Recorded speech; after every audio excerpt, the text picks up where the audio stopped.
Bugungi videoda biz 2025 Chevrolet Lacetti avtomobilini batafsil va to'liq ko'rib chiqamiz.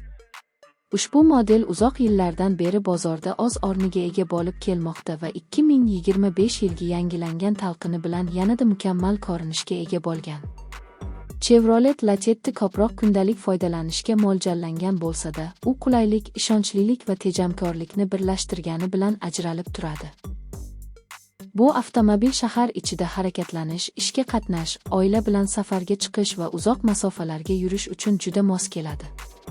Uning dizayni sodda, lekin zamonaviy bo'lib, ko'pchilik haydovchilar didiga mos tushadi.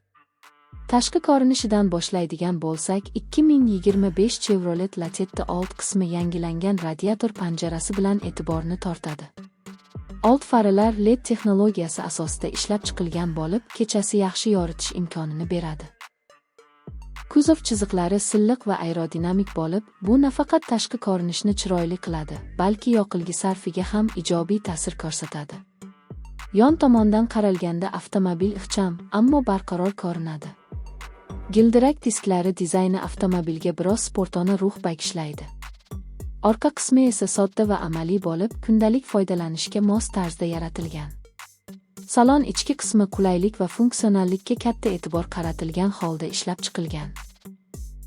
O'rindiqlar ergonomik bo'lib, uzoq vaqt mashina haydaganda ham charchoqni kamaytiradi. Old o'rindiqlar yetarlicha yumshoq va tanani yaxshi ushlab turadi. Orqa o'rindiqlarda ham oyoqlar uchun joy yetarli bo'lib, bu oilaviy safarlar uchun muhim hisoblanadi. Old panelda joylashgan sensorli multimedia ekran zamonaviy ko'rinishga ega va undan foydalanish juda oson.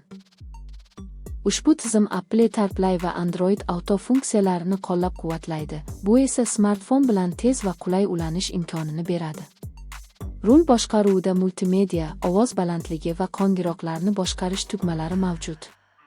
Bu haydovchiga yo'ldan chalg'imasdan barcha kerakli funksiyalarni boshqarish imkon.